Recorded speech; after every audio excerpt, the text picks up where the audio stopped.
Assalamualaikum warahmatullahi wabarakatuh. Waalaikumsalam warahmatullahi wabarakatuh. Rakan lun merempak lom katanya dalam acara PD Podcast. Haba jeroh buat jeroh podcastnya orang PD.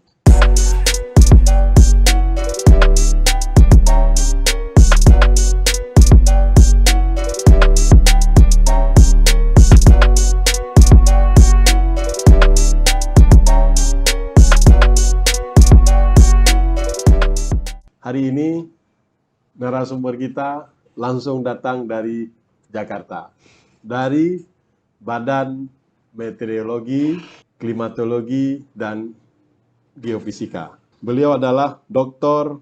Daryono, SSI, MSI. Gimana perasaannya di PD, Pak? Ya, senang sekali Pak. Kawan-kawan di sini ramah, terutama ada kopi yang enak Pak. Ya, berarti sudah Pak. Sudah berkunjung ke Ya, warung-warung kopi ya. Tes sangernya yang luar biasa. Sanger ya. Ya. Sanger Pak ya. Sanger. Jadi kan kemarin baru menyelenggarakan Sekolah Lapang Gempa. sekolah BMKG. lapang gempa itu. Apa maksud sekolah lapang itu, Pak?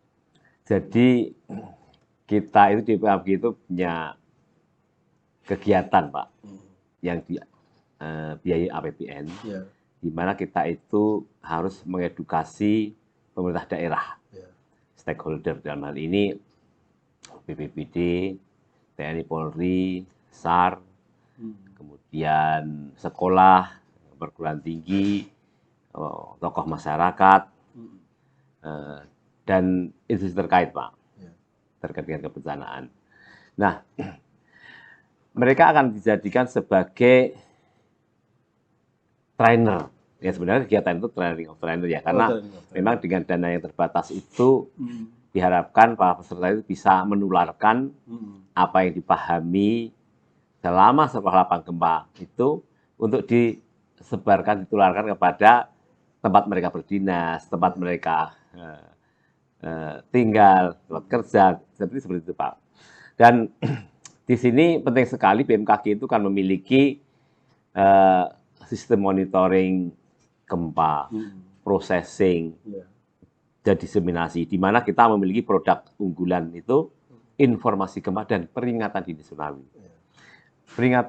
Info gempa dan peringatan dini tsunami ini tidak akan bisa direspon dengan baik kalau kita tidak turun ke masyarakat, turun ke pemerintah untuk mengajari cara merespon, memahami info, sehingga diharapkan info yang kita berikan, warning atau peringatan dini yang kita berikan itu bisa efektif menyelamatkan masyarakat, khususnya dari tsunami di masyarakat pesisir. Nah, maka kita datang ke berbagai kabupaten, kota, provinsi untuk melakukan kegiatan ini.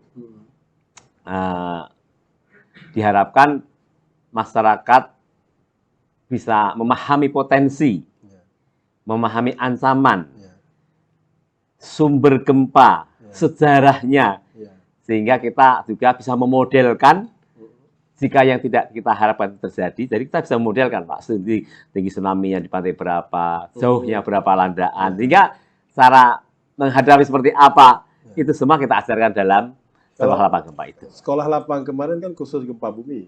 Ya, termasuk tadi kita lakukan susur jalur Pak. Jadi kalau ada guncangan kuat, maka yang paling tepat itu adalah tidak nunggu peringatan dari BMKG.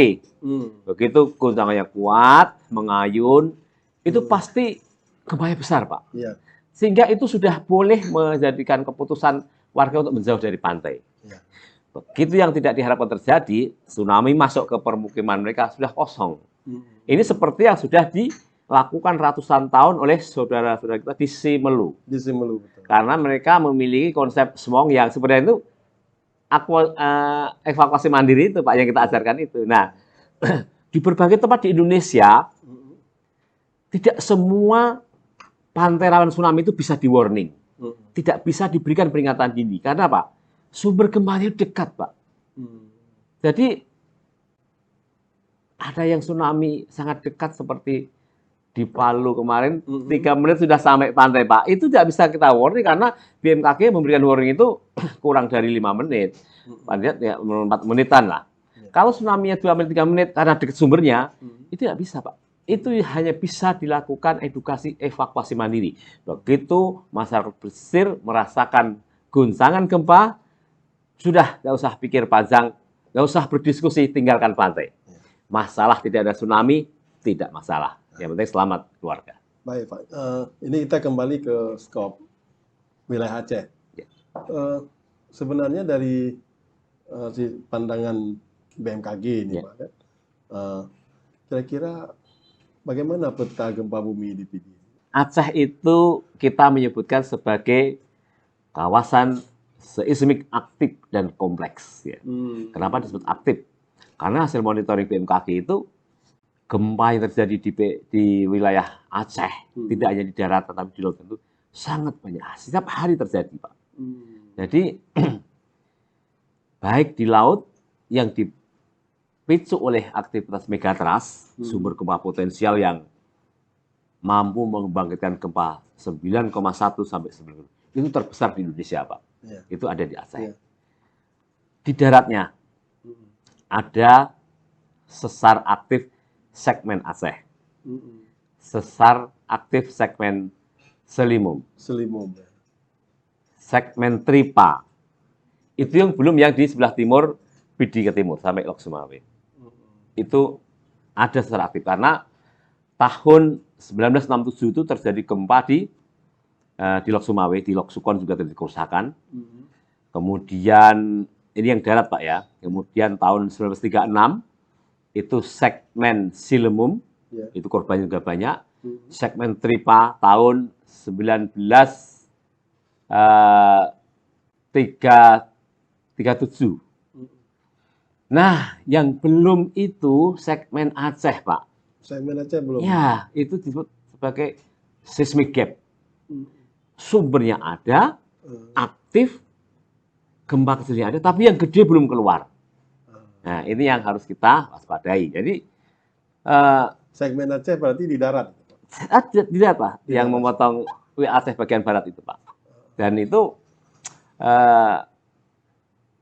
para ahli sudah meyakini bahwa tinggal nunggu waktu. Ya, tinggal tunggu waktu. Ya, karena kalau kita runut gempa-gempa yang ada di sesar besar Sumatera, sesar besar Sumatera itu disebut sebagai Sumatera Fault Zone, ya, Pak. Ya. Itu yang membelah seluruh Sumatera dari Aceh sampai Lampung, sampai Teluk Semangku. Melewati Bukit Barisan, Pak, Ropek itu, Pak. Dia di Bukit Barisan? Iya, Ropek. Nah, itu segmen-segmen itu sudah banyak yang lepas, Pak. Nah, hanya segmen Aceh ini yang belum rilis energi. Nah, demikian juga, Pak, di pantai barat Sumatera, itu gempa-gempa raksasa itu sudah pada keluar, Pak. Yang belum hanya Siberut di Mentawai. Tahun 2002 di Enggano. Kemudian tahun 2004 di Aceh.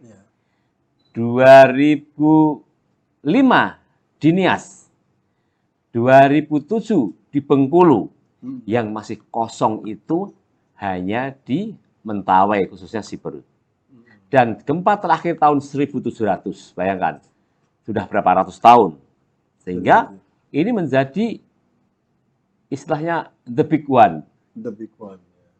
Barang besar yang ditunggu-tunggu, ya. Karena apa? Karena memang gempa besar yang terjadi di Sumatera itu ya banyak kan mengusung tsunami, Pak. Termasuk gempa 2005 Nias tsunami, 2007 juga tsunami. 2004 di. Iya. Ya, jadi nah, itu disebut sebagai seismic gap.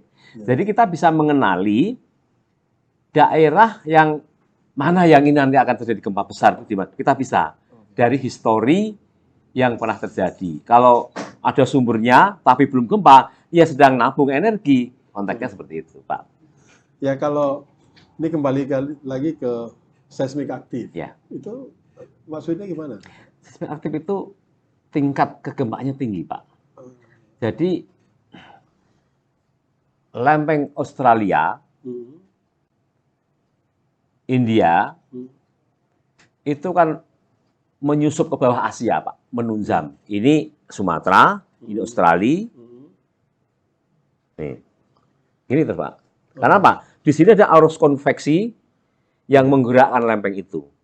Jadi analoginya kalau kita ngerebus air di panci lebar sampai air mendidih, Pak, kita tumpangi beberapa lempeng gabus, itu gabusnya masih lari ke sana kemari, lari ke sana kemari.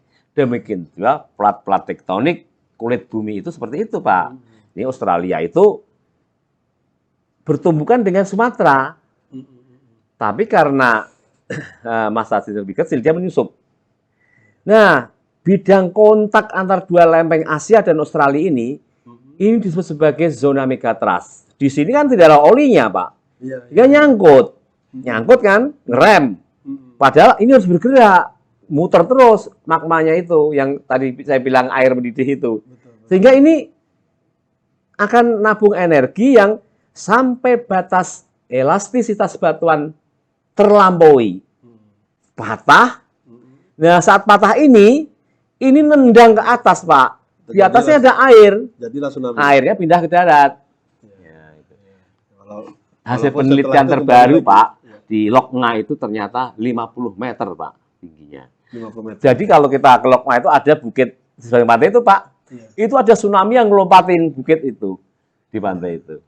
Itu yang cerita masyarakat sana. Berarti benar ketinggiannya sampai 50 meter. 50 meter. Dan itu mengerikan seperti kemarin saya presentasikan, saya menggambarkan sebuah video yang tsunami tinggi sampai menenggelamkan gedung-gedung bertingkat.